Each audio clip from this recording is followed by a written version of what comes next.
মসজিদের ওই মালিকানা আসবে সবার তারে সবার জানা বড়ই পাতার গরম পানি বড়ই পাতার গরম পানি শেষে গোসল দেখে মরা হয়তো ইমানটা মজবুত হবে একটুখানি। হযরত আলী হুজুর আম্মা জান ফাতেমার হাতে জাস্ট মাত্র 2 পিস খুরমা দিয়ে গিয়েছিলেন। তারপরে আলী হুজুর চলে গিয়েছিলেন। 2 পিস খুরমা ইমাম হাসানকে একটা দিন, ইমাম হাসানকে অর্ধেকটা, ইমাম হুসাইনকে অর্ধেকটা, একটা পিস খুরমা 2 ভাইকে দিয়েছে। আর একজন ফকির এসেছে, আম্মা জান ফাতেমা তুমি নবীর মেয়ে, নবীর কন্যা, তোমার আব্বা যেন কষ্ট সহ্য করতে পারে না, তুমি নবীর মেয়ে। মা ফাতেমা আমাকে জোর ক্ষুধা লেগেছে, আমাকে জোর ভুকা লেগেছে, মা বাড়িতে যদি কিছু খাবার আছে মা আমাকে দাও। আম্মা যেন ফাতেমার কাছে কি ছিল? জাস্ট মাত্র 2 পিস খুরমা, 2 পিস খেজুর ছিল। একটা খেজুর ইমাম হাসানকে অর্ধেকটা, ইমাম হুসাইনকে অর্ধেকটা, আর একটা পিস খেজুর আম্মা যেন ফাতেমা ওই ভুকার হাতে তুলে দিলেন। তারপরের দিন ইমাম হাসান ইমাম হুসাইন কাঁদছে, ও মা আজকে মা জোর ক্ষুধা লেগেছে, মা একটু কিছু খাবার দেন, একটু কিছু খাবার আছে তো দেন না। মা জোর খিদা লেগেছে, মা খিদার জ্বালায়, খিদার তাড়নায়, খিদার কষ্টতে মা আর আমরা সহ্য করতে পারি না। আম্মা যেন ফাতেমা বাচ্চাগুলোকে বলছে, বাবা তোমাদের জন্য আমি তোমাদের জন্য রান্না চালাচ্ছি। মরুভূমি, যে চতুর্দিকে শুধু বালি আর বালি, না আছে গাছ, না আছে পালা, কোনো কিছু কিছু। মরুভূমির মধ্যে আম্মা জান ফাতেমা একটা হাড়ির মধ্যে কিছু বালিকে নিলেন। হ্যাঁ, ওই হাড়ির মধ্যে বালিকে কিছু নিয়ে ওই হাড়ির তলাতে আগুন দিতে থাকছে। ইমাম হাসান ইমাম হুসাইন মনে করছে ছোট্ট বাচ্চা, হয়তো মা আমাদের জন্য খানা বানাচ্ছে, মা আমাদের জন্য খাবার তৈরি করছে। ইমাম হাসান ইমাম হুসাইন অনেক আনন্দ করছে। কিন্তু আম্মা জান ফাতেমাকে আবার বলছে, মা গো খানা এখনো হয় না? বলছে, না বাবা এখনো খানা হয় না, আরেকটা। হ্যাঁ, বাচ্চাগুলো আরাম করতে করতে ঘুমিয়ে গেছে। 2 ভাই ঘুমিয়ে গেছে, ঘুমিয়ে পড়েছে, কোনো উপায় নেই। হ্যাঁ, এমন সময় বাচ্চা দুটো হঠাৎ করে ঘুম ভেঙে গেছে। মা এখনো তুমি রান্না করছো? মা দেখো, মা তাকিয়ে দেখো, ওই চুলাটা মা আগুনটা আর জ্বলে না, আগুনটা মা নিভে গেছে। হয়তো ইমাম হাসান ইমাম হুসাইন মনে করছে রান্না বা খাবার হয়ে গেছে।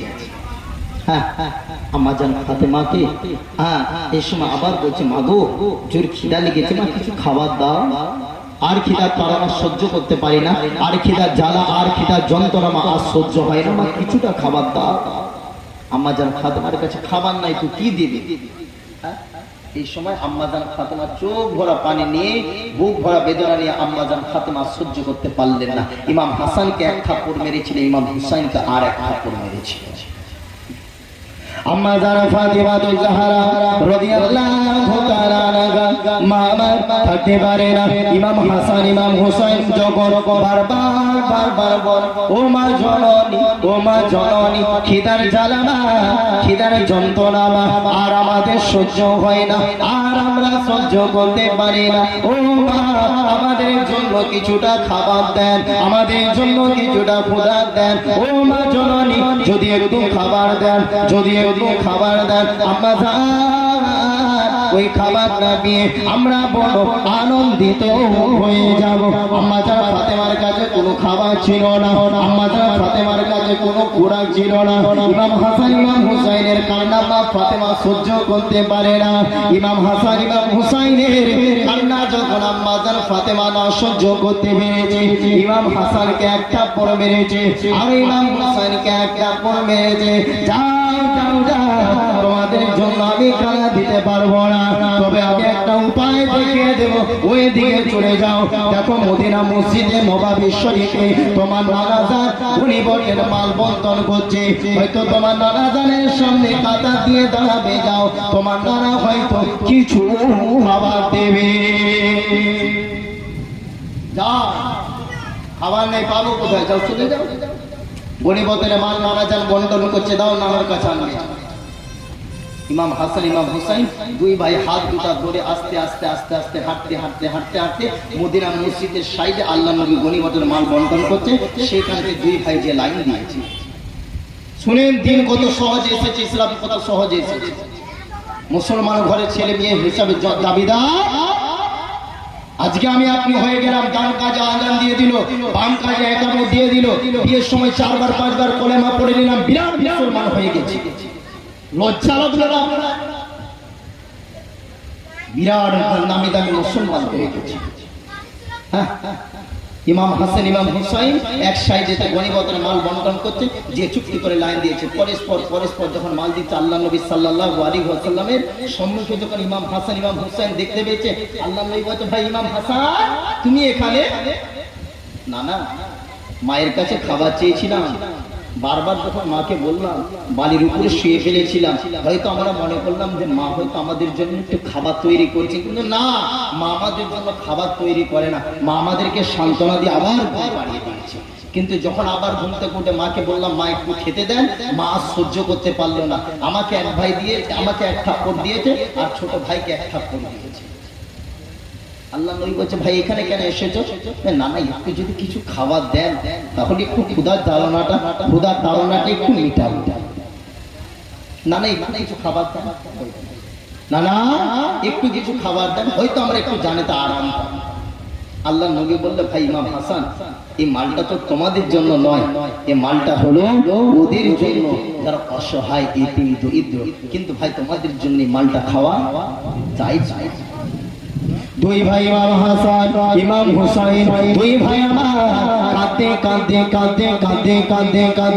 মদিনা মসজিদে নববী শরীফ থেকে ওই মরহুমের জঙ্গল থেকে হাঁটতে শুরু করেছে।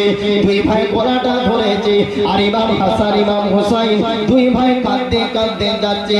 মাও খাবার দিল না, নানু জানের কাছে গেলাম, নানু জান আমাদের খাবার দিল না। ও ভাই ইমামে হাসান, ও ভাই ইমামে হুসাইন, আজ আমাদের কোনো পথ নাই, আমাদের কোনো রাস্তা নাই, আমাদের কোনো পথ নাই। ও ভাই ইমামে হাসান, ও ভাই ইমামে হুসাইন, চলো আমরা মরুভূমির জঙ্গলের দিকে যাব, মরুভূমির জঙ্গলের দিকে হাঁটতে চলে যাব। কোথায় চলে যাব? মাও আর খুঁজে পাবে না, নানা জানো আর খুঁজে পাবে না। মাও যখন, আম্মা জানো যখন, ও ভাই ও বাবা হাসান, ও বাবা হুসাইন যখন বলে ডাকবে, আমরা কিন্তু মায়ের ডাকে আর সাড়া দেব না। মরুভূমির জঙ্গলের দিকে দুই ভাই হাঁটতে মরুভূমির শেষ প্রান্ত অর্থাৎ জঙ্গলের শেষ জায়গাতে যে একটা গুহা রয়েছে, গুহার তলেতে দুই ভাই গোলাপি ধরে চুপটি করে শুয়ে পড়েছে। আল্লাহ নবী সাল্লাল্লাহু আলাইহি ওয়াসাল্লাম গনিমতের বন্টন করা শেষ, সাথে উঠেছে, আম্মা জান ফাতেমার বাড়িতে এসেছে। মা ফাতেমা, ইয়া রাসূলুল্লাহ, ইয়া হাবিবাল্লাহ, হুজুর বলুন, কই আমার দুই ভাই, কই ইমাম হাসান ইমাম হুসাইন কই? আব্বা জান আর বলেন, আমি আম্মা জান ফাতেমা কোথায় পাবো? 2 পিস আপনার জামাত হযরত আলী হুজুর মাত্র 2 পিস কুরমা দিয়ে গেছে, 2 পিস খেজুর দিয়ে গেছে, ওগুলাই আব্বা জান চালিয়েছে, আর আমাদের কাছে নেই, কোথায় পাবো? আর আমাদের কাছে কোনো উপায় নেই, মাগো কোথায় পাবো? তো হুজুর আপনার কাছে পাঠিয়েছেন, আপনিও নাকি বলেছেন বাবা লাইন থেকে সরে যাও, কাতার থেকে সরে লাইন থেকে কাতার থেকে সরে।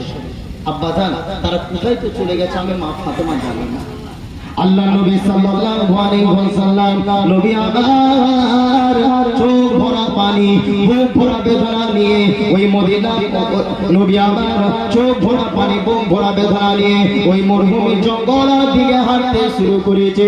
আর আল্লাহ নবী চোখ থেকে পানি ফেলছে। আল্লাহ নবী বলে, ও ভাই ইমামে হাসান, ও ভাই ইমামে হুসাইন, আমি তোমাদের নানা জান, আজ আসো, আমি তোমাদের নানা জান তোমাদের জন্য খাবার নিয়ে আসেছি। ও ভাই ইমামে হাসান, ও ভাই ইমামে হুসাইন, তোমরা কোথায় আছো? একজন চাষিকে জিজ্ঞাসা করছে, ভাই আমার দুই নাতি ইমাম হাসান ইমাম হুসাইনকে দেখেছো? বলছে না, আমরা দেখি। আরো একজন ব্যক্তিকে জিজ্ঞাসা করছে, ভাই আমার নাতি ইমাম হাসানকে দেখেছো কি? কিন্তু 2টা বাচ্চা হেঁটে যাচ্ছেন, দেখেন ওই 2টা বাচ্চা নাকি? আল্লাহ নবী বললেন, ওইটাই আমার ইমাম হাসান ইমাম হুসাইন। কোন আর কথা বললেন না। আল্লাহ নবী সাল্লাল্লাহু আলাইহি ওয়াসাল্লাম ইমামে হাসান ইমামে হুসাইন কেঁদে বলে, ও ভাই ইমামে হাসান, ও ভাই ইমামে হুসাইন, তোমরা কোথায়?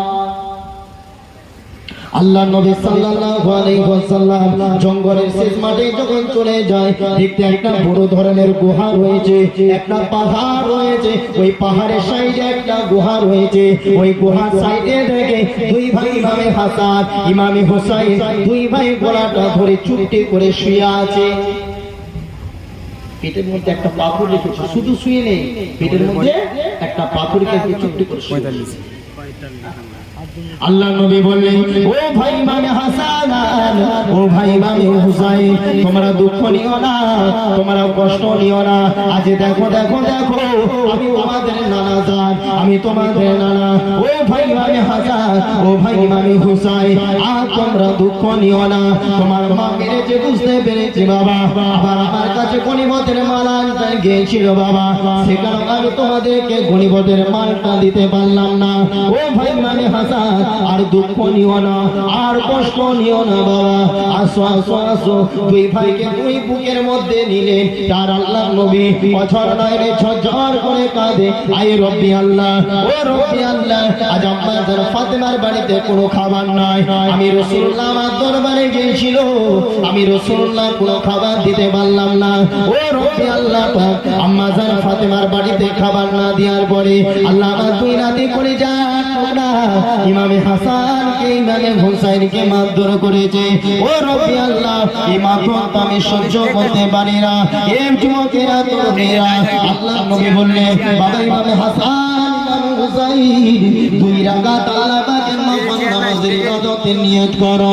ও যুবকেরা তরুণেরা, আল্লাহ নবী ইমাম হয়েছে, ইমাম হাসান ইমাম হুসাইন দুই রাকাত নামাজে দাঁড়িয়েছে। ডান দিকে যখন সালাম ফিরে আসসালামু আলাইকুম ওয়া রাহমাতুল্লাহ, বাম দিকে যখন সালাম ফিরে আসসালামু আলাইকুম ওয়া রাহমাতুল্লাহ, এমন সময় থেকে আল্লাহ পাকের মালায়েকা ফেরেশতা হযরতে জিবরাইল আলাইহিস সালাম আল্লাহ নবী সাল্লাল্লাহু আলাইহি ওয়াসাল্লামের ডান সাইডে জান্নাত থেকে খাবার নিয়ে এসে হাজির করে দিয়েছে। এগুলা ছিল ঈমান, এদেরই ছিল আমল। এইরকম যদি ঈমান আমার নিয়ে আসতে পারতাম, তাহলে আমি আপনি পরিবর্তন হয়ে যেতাম। তো আসেন আমার বাবাজি, খুব মুক্তাসার করলাম পরিবর্তন। এতক্ষণ বলার রাস্তা একটাই, আমি আপনি পরিবর্তন হয়ে যায়। পরিবর্তন যদি না হতে পারি, দুনিয়ার কোন পীর পারগম্বর ওলি আউলিয়া গোশকুটু যেই হোক না কেন, কেউ পরিবর্তন করতে পারবে না। যতই জলসা দেন, যতই পেশাব নিয়ে আসেন, যত আমির সাহেব নিয়ে আসেন, যতই যাই নিয়ে আসেন কেন, আপনি যদি নিজে পরিবর্তন না হয়, কেউ পড়াতে পারবে না। জি আসেন, আল্লাহ পাক আমাদের প্রত্যেকে বেশি বেশি করে আমল করার তৌফিক দান করে বলেন না আল্লাহুম্মা আমিন। জি কিছুক্ষণের মধ্যে ইনশাআল্লাহ আপনার ঈশার আজান হবে, আজানের 5 মিনিট পরে জামাত হবে, তারপরে তারাবিহ হবে, তারপরে আমাদের সম্মুখে এসে উপস্থিত হবে সেই সুযোগ তিননগর দরবার শরীফ থেকে। কিন্তু দুইটা বাচ্চা হেঁটে হেঁটে যাচ্ছেন, দেখেন ওই দুইটা বাচ্চা নাকি আল্লাহ নবী বললেন ওইটাই আমার ইমাম হাসান ইমাম হুসাইন। কোন আর কথা বললেন না। আল্লাহ নবী সাল্লাল্লাহু আলাইহি ওয়াসাল্লাম ইমামে হাসান ইমামে হুসাইন কে দেখে বলে, ও ভাই ইমামে হাসান, ও ভাই ইমামে হুসাইন, তোমরা কোথায়? আল্লাহ নবী সাল্লাল্লাহু আলাইহি ওয়াসাল্লাম জঙ্গলের শেষ মাঠে যখন চলে যায়, দেখতে একটা বড় ধরনের গুহা রয়েছে, একটা পাহাড় রয়েছে, ওই পাহাড়ের সাইডে একটা গুহা রয়েছে। ওই গুহার সাইডে দেখে দুই ভাই ইমামে হাসান ইমামে হুসাইন দুই ভাই গলাটা ধরে চুপটি করে শুয়ে আছে। পেটের মধ্যে একটা পাথর রেখেছে, শুধু শুয়ে নেই, পেটের মধ্যে একটা পাথরকে চুপটি করে শুয়ে আছে। আল্লাহ নবী বললেন, ও ভাই ইমামে হাসান, ও ভাই ইমামে হুসাইন, তোমরা দুঃখ নিও না, তোমরা কষ্ট নিও না। আজ দেখো দেখো দেখো, আমি তোমাদের নানা জান, আমি তোমাদের নানা। ও ভাই ইমামে হাসান, ও ভাই ইমামে হুসাইন, আজ তোমরা দুঃখ নিও না। তোমার মা মেরেছে বুঝতে পেরেছি বাবা, আবার আমার কাছে গনিমতের মাল আনতে গিয়েছিল বাবা, সেখানে আমি তোমাদেরকে গনিমতের মালটা দিতে পারলাম না। ও ভাই ইমামে হাসান, হাসান আর দুঃখ নিও না, আর কষ্ট নিও না বাবা, আসো আসো আসো। দুই ভাইকে দুই বুকের মধ্যে নিলেন, তার আল্লাহ নবী অঝর নয়নে ঝরঝর করে কাঁদে, আয় রব্বি আল্লাহ, ও রব্বি আল্লাহ, আজ আম্মা জান ফাতেমার বাড়িতে কোনো খাবার নাই, আমি রাসূলুল্লাহ আমার দরবারে গিয়েছিল, আমি রাসূলুল্লাহ কোনো খাবার দিতে পারলাম না, ও রব্বি আল্লাহ পাক, আম্মা জান ফাতেমার বাড়িতে খাবার না দেওয়ার পরে আল্লাহ আমার দুই নাতি করে যান না, ইমামে হাসানকে ইমামে হুসাইনকে মারধর করেছে, ও রব্বি আল্লাহ, এই মারধর তো আমি সহ্য করতে পারি না। এই যুবকেরা তরুণেরা আল্লাহ নবী বললেন, বাবা ইমামে হাসান ইমামে হুসাইন দুই রাকাত আল্লাহ পাকের নফল নামাজের ইবাদতের নিয়ত করো। ও যুবকেরা তরুণেরা আল্লাহ নবী ইমাম হয়েছে, ইমাম হাসান ইমাম হুসাইন দুই রাকাত নামাজে দাঁড়িয়েছে, ডান দিকে যখন সালাম ফিরে আসসালামু আলাইকুম ওয়া রাহমাতুল্লাহ, বাম দিকে যখন সালাম ফিরে আসসালামু আলাইকুম ওয়া রাহমাতুল্লাহ, এমন সময় দেখে আল্লাহ পাকের মালায়েকা ফেরেশতা হযরতে জিবরাইল আলাইহিস সালাম আল্লাহ নবী সাল্লাল্লাহু আলাইহি ওয়াসাল্লামের ডান সাইডে জান্নাত থেকে খাবার নিয়ে এসে হাজির করে দিয়েছে। এগুলা ছিল ঈমান, এদেরই ছিল আমল। এইরকম যদি ঈমান আমার নিয়ে আসতে পারতাম তাহলে আমি আপনি পরিবর্তন হয়ে যেতাম। তো আসেন আমার বাবাজি, খুব মুক্তাসার